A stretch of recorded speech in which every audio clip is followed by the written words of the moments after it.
Nearly 7 years ago, my family completely cut me off and forced me out of our home. At the time, I was only 22 and not financially secure enough to rent my own place.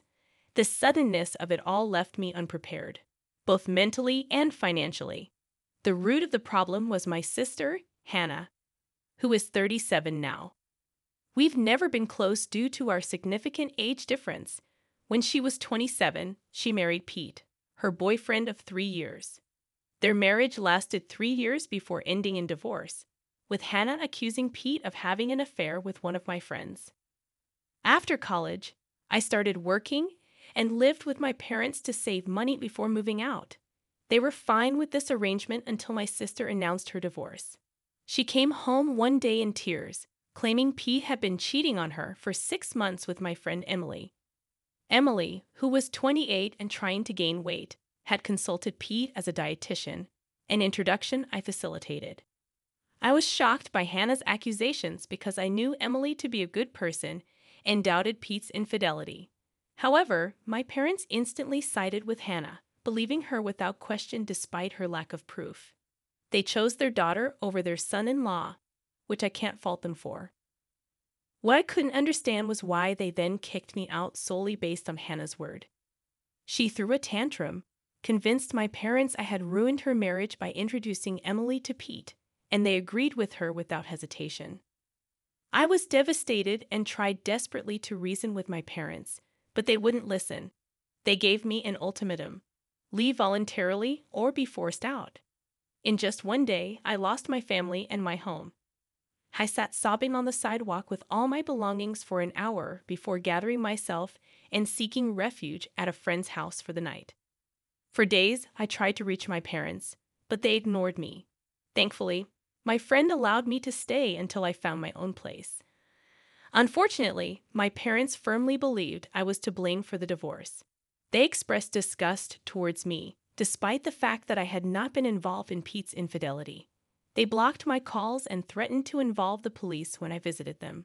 I finally realized they were serious and actually blamed me. It didn't surprise me, though, as my sister had always been the favored child. Growing up, I was used to being sidelined, but I never expected it to escalate like this. Looking back, I should have seen it coming, but who could predict such a betrayal? Cut off from my family and unable to contact Pete or Hannah, who had both moved away, I had no choice but to approach Emily, my last hope for answers. Despite not being close, I met with her and explained the situation. She vehemently denied the affair, stating she had only met Pete professionally a few times. Emily couldn't understand why Hannah would make such false accusations against her. Emily's assurance that she had a steady relationship and upcoming wedding plans provided convincing evidence that contradicted Hannah's claims. Despite this, I lacked concrete proof to challenge my family's beliefs or to reconcile with them. At the time, I desperately wanted to return home, missing my family despite their actions. Over time, however, I found ways to cope and move forward. I focused on my job and maintaining my own place, using these responsibilities to distract myself and pay the bills. Though I was hurting, I knew I had to keep moving forward, with or without my family's support. Years have passed, and my life has improved significantly. I moved to a larger apartment and got engaged to my girlfriend of 2 years. About a week ago, our engagement post unexpectedly changed everything for me. Shortly after posting, I received an email out of the blue that not only revealed the truth behind Hannah's divorce, but also provided concrete evidence. The catalyst for this revelation was a photo from our engagement that my fiancée Lisa shared on her Facebook, reaching a wider audience beyond her usual Instagram posts. Coincidentally, my ex-brother-in-law Pete saw the post on Facebook. Lisa had met Pete at a seminar, added him on Facebook, and he stumbled upon my profile. Pete, wanting to reach out discreetly, sent me an anonymous email to avoid any awkwardness since several years had passed since his divorce. He felt hesitant about reopening old wounds after initially blocking me. The email contained shocking details. Hannah had been cheating on Pete with a friend of mine, Frank, the cashier from a grocery store near Hannah's house. This was a complete surprise to me as I had never seen them together. Hannah falsely blamed Pete for the affair and accused me of orchestrating it all by introducing her to Frank and suggesting they collaborate musically. This revelation turned everything on its head.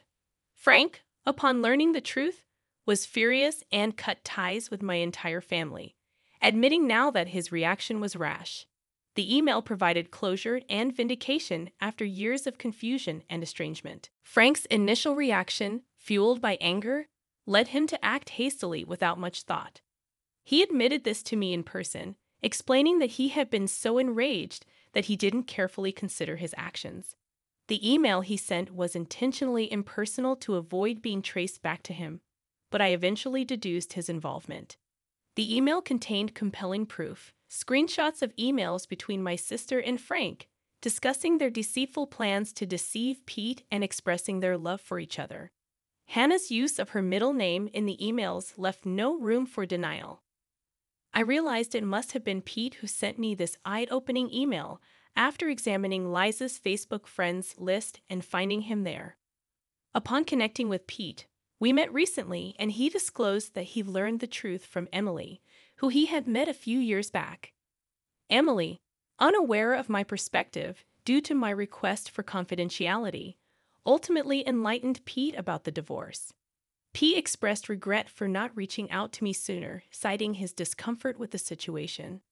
Despite Pete's occasional embarrassment, I forgave him as I needed his support to confront my sister. Hannah had manipulated our parents for financial support during her divorce and scapegoated me to divert attention from her infidelity. She was selfishly dishonest, knowing that revealing the truth to our parents would jeopardize her position. I was appalled that someone, especially a family member, could be so deceitful and self-serving. Hannah's lies had been swallowed by our parents, and she never bothered to correct the record. Now armed with undeniable proof, I was determined to expose her deceit and bring justice to the situation she had unjustly inflicted upon me. Years had passed without visiting my family, so I wasn't sure if they still lived in the same house. Thankfully, an old neighbor confirmed their whereabouts, including the fact that Hannah was still residing with our parents. This wasn't surprising. Hannah had always preferred a comfortable, chore-free life at our parents' expense. 2 days ago, Pete and I decided to pay them an unannounced visit. My mom opened the door, clearly caught off guard, as we swiftly entered the living room where my dad and Hannah were present. Initially, the atmosphere felt like a reunion, but it quickly soured as my dad threatened to call the police unless we left immediately. I countered by insisting they listen to what we had to say first. My parents appeared bewildered, while Hannah looked visibly uncomfortable and excused herself to her room. Pete proceeded to present divorce documents and screenshots of Hannah and Frank's incriminating emails, while I narrated the true story behind Hannah's deception. We revealed how Hannah had deceitfully framed Pete for infidelity, leading to their divorce. Pete further disclosed that Hannah had to surrender our family heirloom, a diamond ring, as part of the settlement because she couldn't afford the required payment due to her job as a high school teacher. The revelations left my parents horrified, especially learning about the betrayal and manipulation orchestrated by their own daughter. Despite Hannah's attempts to deny and cover up the truth, she was cornered by the overwhelming evidence. Despite overwhelming evidence against her, my dad promptly kicked Hannah out. He packed her belongings and handed them to her, then ordered all of us to leave their house. I wasted no time and left with Pete, while my sister desperately pleaded with our parents to let her back in, mirroring the situation I faced years ago. It felt like karma at its finest, and I couldn't have been happier about the outcome.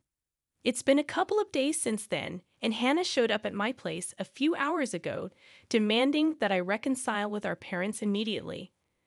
I was unsure how she found me, but I made it clear that I owed her nothing.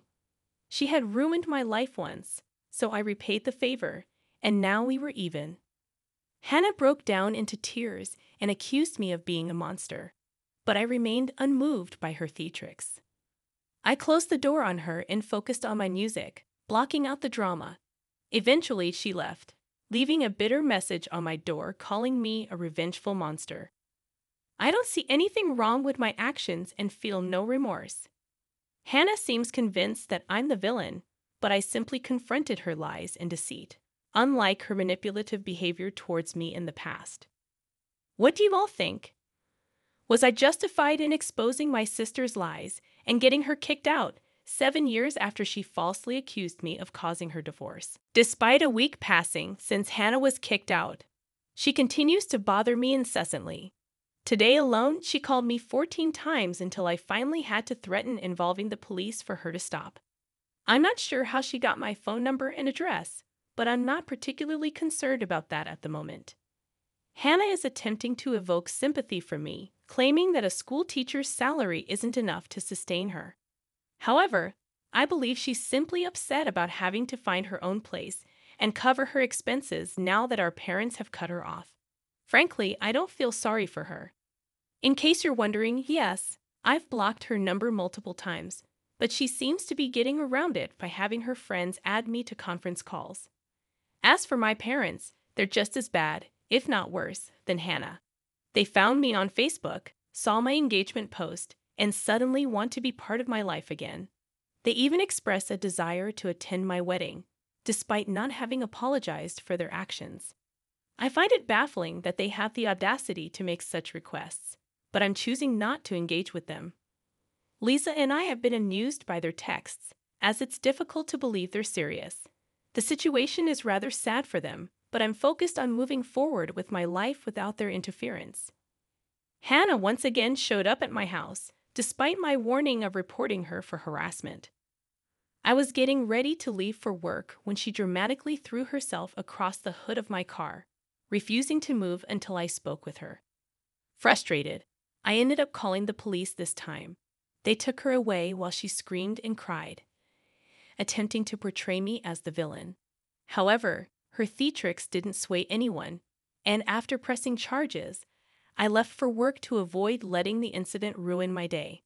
As expected, my parents bailed her out, reinforcing their biased favoritism towards her. They then sent me a lengthy text, humorously justifying their actions as an honest mistake, made nearly a decade ago. It was absurd, considering the deliberate cruelty I endured from both my sister and parents. They were fully aware of their actions and the impact on my life. In response, I texted back, asserting that they lost any right to dictate my choices years ago, and they should stop deluding themselves. I haven't yet blocked them because I haven't had the chance to check my messages thoroughly, but I plan to do so soon to sever ties with my toxic family for good. I returned home from work and checked my social media, only to find another lengthy message from my parents. Lisa and I read it together, both amused by their delusional words. It's comical how they still believe we're a family and expect me to reconcile with them after all they've done. They proudly announced that they've taken Hannah back in and declared that both their children deserve a second chance. As if I had ever been in the wrong. While they welcomed my sister back, they assumed Lisa and I would join them for dinner to sort out our differences before the wedding. It's bold of them to assume I want them at my wedding at all.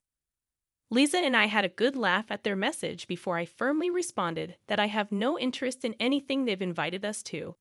I made it clear that I've been fine without them for the past 7 years and don't need or want their forgiveness or presence in my life. I blocked them for good, no longer finding their attempts amusing. I'm content with Lisa as my family now.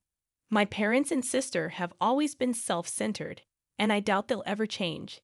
If they try to contact me again, they'll be hearing from my lawyer. I've moved on and won't allow them to disrupt my life any further.